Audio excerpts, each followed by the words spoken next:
नमस्कार, ये आकाशवाणी पटना है। अब आप अभिषेक दास से विशेष चुनाव बुलेटिन सुनिए। बिहार विधानसभा चुनाव के पहले चरण की अधिसूचना आज जारी हो गई है। इसके साथ ही नामांकन की प्रक्रिया भी शुरू हो गई है। पहले चरण में 6 नवंबर को 18 जिले की 121 विधानसभा सीटों के लिए मतदान होगा। नामांकन की अंतिम तिथि 17 अक्टूबर तक निर्धारित है। 18 अक्टूबर को नामांकन पत्रों की जांच होगी। वहीं 20 अक्टूबर तक नाम वापस लिए जा सकते हैं। निर्वाचन आयोग ने नामांकन केंद्रों के आसपास कड़ी सुरक्षा व्यवस्था के निर्देश दिए हैं। नामांकन के लिए प्रत्याशी के साथ केवल 3 वाहन और प्रस्तावक सहित अधिकतम 5 व्यक्ति ही जा सकेंगे। पूरी नामांकन प्रक्रिया की वीडियोग्राफी भी की जाएगी।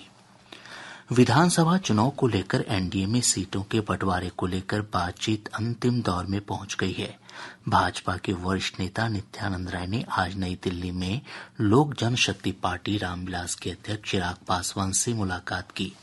बाद में संवाददाताओं से बातचीत में श्री पासवान ने कहा कि एनडीए में सब कुछ सकारात्मक है, अच्छे ढंग से बातचीत चल रही है और जल्द ही सीटों की घोषणा कर दी जाएगी। की बातचीत बहुत अच्छे से, बहुत बढ़िया से, जैसा आदरणीय नित्यानंद जी ने कहा, सकारात्मक, बहुत ही सकारात्मक रूप से बातचीत हुई है, हो रही है और अभी अंतिम दौर में अब ये बातचीत पहुंच चुकी है। हर चीज को विस्तार से हम लोग चर्चा करना चाहते हैं, जो कि बहुत अच्छे से हुई है, हो रही है। भाजपा नेता नित्यानंद राय ने कहा कि बातचीत सकारात्मक माहौल में हो रही है और जल्द ही इसके नतीजे सामने आएंगे।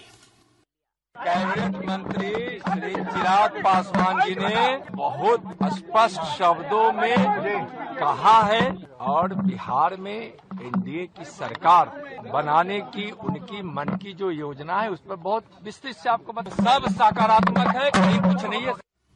इस बीच जदयू प्रवक्ता नीरज कुमार ने कहा कि एनडीए के 5 घटक दल पूरी तरह एकजुट हैं, कोई नाराज नहीं है।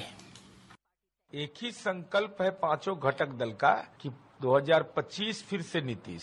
तो सीटों का बंटवारा स्वाभाविक रूप से गठबंधन का घटक दल होता है तो उम्मीदें रहती है, लेकिन समय हो जाएगा, कोई नाराज नहीं, मोहब्बत भरा संघर्ष होता है हमारे यहाँ। हिंदुस्तानी आवाम मोर्चा के अध्यक्ष संतोष कुमार सुमन ने कहा कि वे मजबूती के साथ एनडीए के साथ हैं। इससे पहले आज सुबह भाजपा के बिहार प्रभारी विनोद तावड़े और पार्टी के वरिष्ठ नेता ऋतुराज सिन्हा ने राष्ट्रीय लोक मोर्चा के अध्यक्ष उपेंद्र कुशवाहा के आवास पर जाकर उनसे बातचीत की। इस दौरान मुख्य रूप से सीटों के बंटवारे को लेकर चर्चा की गई। इधर आज पटना में भाजपा और जदयू नेताओं की एक बैठक भाजपा के वरिष्ठ नेता और उप मुख्यमंत्री सम्राट चौधरी के आवास पर आयोजित हुई। बैठक में जदयू के कार्यकारी अध्यक्ष संजय झा, प्रदेश अध्यक्ष उमेश कुशवाहा, वरिष्ठ नेता ललन सिंह और विजय कुमार चौधरी मौजूद थे। भाजपा के चुनाव प्रभारी धर्मेंद्र प्रधान और पार्टी के बिहार प्रभारी विनोद तावड़े भी इस बैठक में शामिल हुए। बैठक में सीटों के तालमेल को लेकर मुख्य रूप से चर्चा की गई। महागठबंधन के घटक दलों के बीच भी सीटों के बंटवारे को लेकर अब तक सहमति नहीं बन सकी है। राजद नेता तेजस्वी प्रसाद यादव ने गतिरोध को समाप्त करने के लिए कल रात विकासशील इंसान पार्टी अध्यक्ष मुकेश सहनी के साथ बातचीत की।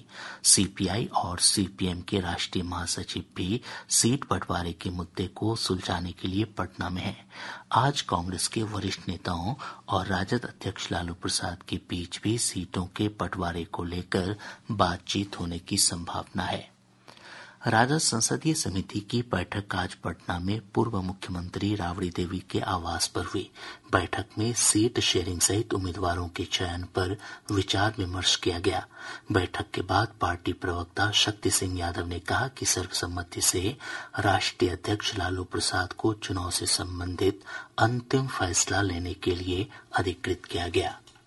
महत्वपूर्ण बैठक थी संसदीय दल की। राष्ट्रीय अध्यक्ष आदरणीय लालू प्रसाद जी के नेतृत्व में आस्था व्यक्त करते हुए सभी मेंबरानों ने ये पूरी तरह से निष्ठा जाहिर की कि गठबंधन करने का सीटों के बंटवारों के लिए पूरी तौर पर अधिकृत राष्ट्रीय अध्यक्ष जी को की गई। मोहनिया से राजद विधायक संगीता कुमारी ने विधानसभा की सदस्यता से इस्तीफा दे दिया है। इसके साथ ही विशेष चुनाव बुलेटिन समाप्त हुआ।